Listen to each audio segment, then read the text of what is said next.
अस्सलाम वालेकुम दोस्तों, 20 जनवरी की कॉल लेकर खालिद सैफुद्दीन आपके साथ। सब में पहले आज के सेशन को देख लेते हैं। आज के सेशन को देखने के लिए ज़रूरी है कि हम थोड़ा सा पिछली कॉल को भी देख लें। पिछली कॉल में मैंने क्या कहा था? मैंने ये कहा था कि मार्केट 186,065 के ऊपर अगर ट्रेड करती है तो उसका टारगेट 187,695, 755 होगा। और मार्केट न सिर्फ वो हाई बनाती है 187,862 का, बल्कि 187,862 के पास ही क्लोज भी हो जाती है, उसके अराउंड क्लोज हो जाती है। अब जो अहमियत है, जो देखने और समझने की बात है, 18% वॉल्यूम में इजाफा होता है। वॉल्यूम में कोई बहुत बड़ा इजाफा नहीं है, मगर बतदरीज इजाफा है, क्योंकि वॉल्यूम जिस तरह मैंने आपको बताया था पिछले हफ्ते में कि पीर मंगल बुध को वॉल्यूम थोड़े कम हो गए थे, फिर जुमेरात से थोड़े बेहतर हुए, फिर जुमेरात जुम्मे को 40 के अराउंड आए। ऐसा कुछ हुआ था कि पहले वॉल्यूम ज़्यादा थे, फिर वॉल्यूम 40 की रेंज में आए, फिर उससे नीचे गए, उसके बाद अब फिर हम 40 की तरफ आ गए। तो आज भी 44 करोड़ 24 लाख का वॉल्यूम है। मैं इस सेशन को टेक्स्ट बुक सेशन क्यों कह रहा हूँ? इसकी वजह यह है कि बावजूद इस बात के कि मार्केट में उतार चढ़ाव पर बहस जारी है, मार्केट सस्टेन करेगी या नहीं करेगी, ये तमाम चीज़ों की बहस जारी है, उसके बावजूद आज का इंडेक्स 2763 पॉइंट के इजाफे के साथ बंद होता है। जैसा मैंने बताया कि मेरे पास एक ट्रिगर था 186.65 का, और वो अचीव हुआ, फिर टारगेट भी अचीव हुआ, वॉल्यूम भी बढ़ गए।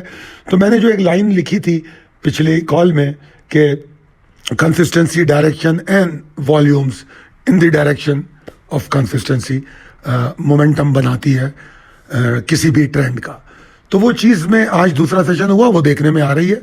और बुल्स का मोमेंटम एक्स्ट्रा ऑर्डिनरी है, कैप ओपनिंग है, ज़बरदस्त मूव है, हाईएस्ट एवर क्लोजिंग है, तो चीज़ें तो तमाम बहुत ज़्यादा ताकतवर हैं। तो मगर मैं हमेशा एक बात जो मेरी टेक्निकल व्यू में जो कंक्लूड करता हूँ, उसमें कभी भी कोई एक सिग्नल नहीं होता। मेरी कोशिश ये होती है कि मुख्तलिफ जावियों से मार्केट को देख कर और फिर उस प्राइस एक्शन को उन चार्ट्स में समझ कर फिर अपना व्यू बनाऊं और वो आपसे शेयर करूं, क्योंकि एक इंडिकेटर या एक सिग्नल को फॉलो करने से कई दफ़ा हम किसी ट्रैप में भी फंस सकते हैं। तो मल्टी डायमेंशनल अप्रोच होना इसमें बड़ा अच्छा होता है। अच्छा, आज एक आपको एक नई स्लाइड, एक डिफरेंट स्लाइड दे रहा हूं, और इस स्लाइड में मैंने यहाँ कहा है कि जो in times of geopolitical tension capital gravitates towards preparation rather than production, as business mind protect capital and allow opportunity to emerge। मतलब क्या है इस बात को कहने का? असल में आज की जो मिड डे अपडेट थी उसमें मैंने एक बात कही थी और पिछली वीडियो या पिछली मिड डेज में भी मैं कह चुका हूं कि ईरान पे जब हमला रुका तो इसको मार्केट में बड़ा एक्साइटेडली देखा गया। फिर हमारी जो जहाज़ों की सेल हुई उसको बड़ा एक्साइटेडली देखा गया कि जी अब तो बस IMF से छुट्टी। अच्छा जी, फिर तीसरी जो एक्साइटिंग बात कल रात हुई वो ये कि ट्रम्प साहब ने ख्याली, या समझ लीजिए एक अपना ख्याल पेश कर दिया कि जी एक ऐसा एक वो बनाते हैं जिसमें ये तमाम मुल्क होंगे और गाज़ा पे की बेहतरी पर नज़र रखेंगे।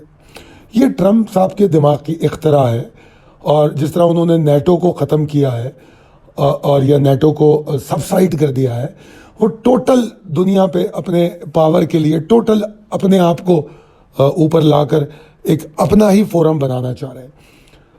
अब उसमें पाकिस्तान को इनवाइट करना, एक छोटी सी कंट्री, उसको इतनी इज्जत देना, ये पाकिस्तान के लिए बड़ी हौसला अफजा बात हो सकती है।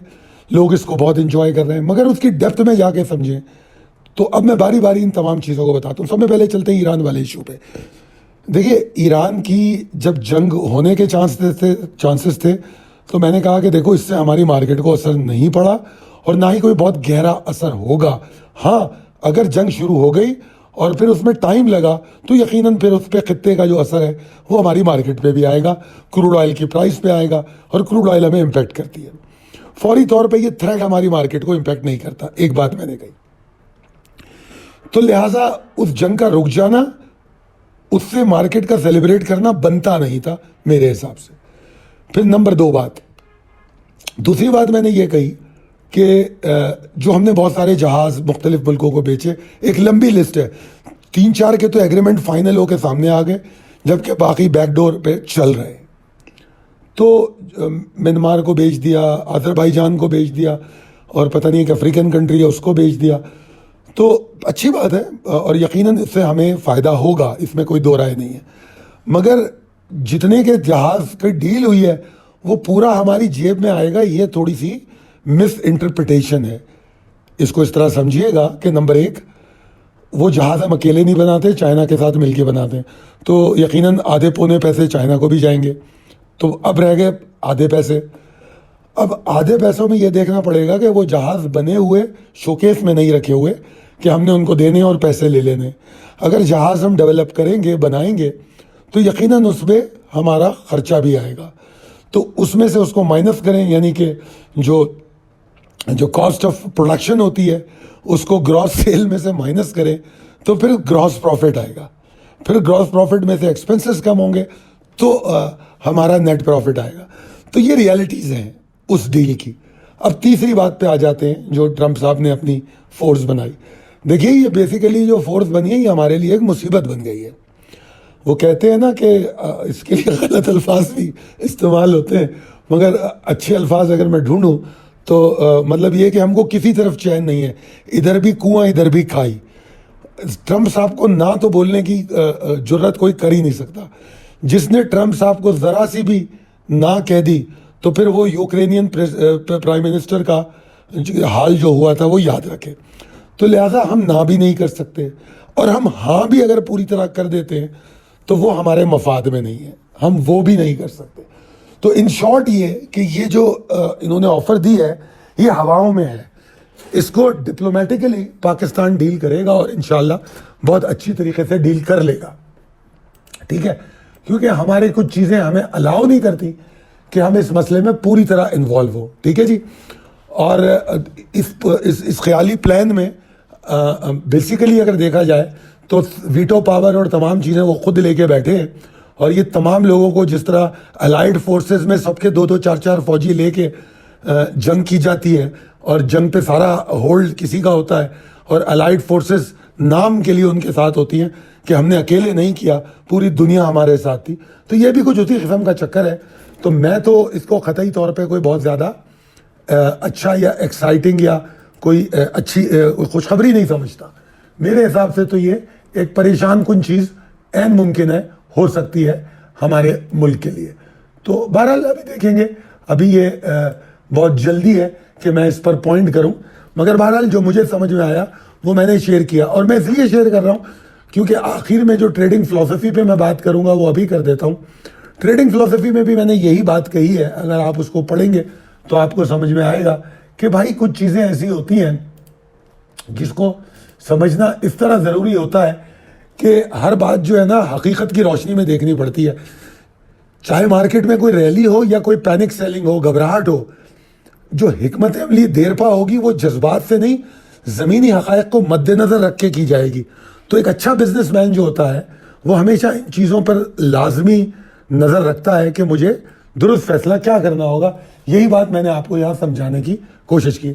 अब चलते हैं स्ट्रेटेजी फॉर कमिंग सेशन पे कि हमारी आने वाले सेशन में स्ट्रेटेजी क्या होनी चाहिए। देखिए, एज अ ट्रेंड फॉलोवर मेरा ट्रिगर हिट हुआ, मैं बुलिश हूँ, बिल्कुल बुलिश हूँ, बावजूद इसके कि अभी चंद लम्हों पहले मैंने आपसे कुछ ऐसे एस्पेक्ट बयान किए, उसके बावजूद मैं बुलिश हूँ। हाँ, रियलिज्म को साथ लेके चलूँगा, सिर्फ इमोशन के साथ मैं मार्केट में काम नहीं करूँगा। टेक्निकली मैं ट्रिगर्स को फॉलो करूँगा, और अगर वो ट्रिगर मेरे काम कर रहे हैं तो मैं उसी डायरेक्शन में काम करूँगा। बुल्स का मोमेंटम बन रहा है, मैं बुल्स के साथ खड़ा हूँ, ठीक है। मार्केट की हाईएस्ट एवर क्लोजिंग है, कल एक नया हाई बनने जा रहा है मार्केट के लिए, मैं उसके लिए ऑप्टिमिस्टिक हूँ, ठीक है। स्ट्रेंथ पे यकीनन मैं यकीन रखता हूँ कि बुल्स ने बहुत स्ट्रेंथ दिखाई है और वो कल भी आगाज़ में ज़रूर दिखाएगी, नए रिकॉर्ड बनेंगे, ठीक है, वॉल्यूम बढ़ सकता है। मगर ये बात भी याद रखनी होगी कि मेरा मौक़िफ़ पिछले चंद हफ्तों से, बल्कि अब तो शायद महीने से ज़्यादा हो गया, मैं एक बात कह रहा हूँ कि मेरी स्ट्रेटजी जो है ट्रेडिंग की है, इन्वेस्टिंग की नहीं है। क्योंकि मैं इन्वेस्टिंग उस वक्त करूँगा जब मुझे 4-6 महीने रुक के आराम से प्रॉफिट लेना होगा।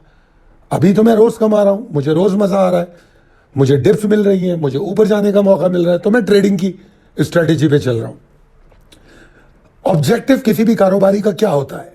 उसके पैसे में इजाफा हो, ठीक है ना, हमें इससे फ़र्क नहीं पड़ता हम ट्रेडिंग कर रहे हैं, हम इन्वेस्टिंग कर रहे हैं, इन्वेस्टमेंट कर रहे हैं, हम PSX में काम कर रहे हैं, हम गोल्ड में काम कर रहे हैं, हम क्रूड में कर रहे हैं, हम क्रिप्टो में कर रहे हैं।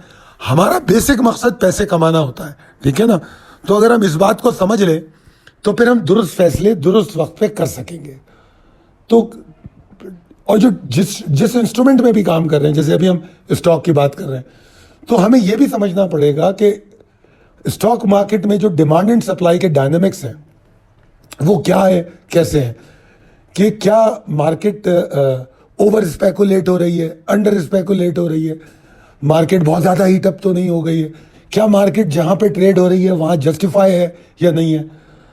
क्योंकि टेक्निकली जो बुलिश मोमेंटम है वो तो ट्रेंड को बता रहा है आपको, मगर वो साथ में ना कई दफ़ा हम लोग ट्रेंड के साथ रिस्क मैनेजमेंट छोड़ देते, भूल जाते, वो मत कीजिएगा। इंपॉर्टेंट लेवल ट्रिगर में मैंने ये बताया है सॉरी 187,900 के ऊपर हम 188,395 से 188,770 तक को टारगेट करेंगे। ये हमारा पहला टारगेट एन मुमकिन है हो या यही टारगेट हो। और फिर अगर 188,840 के ऊपर मार्केट रुक गई तो फिर हम 189 के ऊपर जा रहे हैं, ये हमारा दूसरा टारगेट है।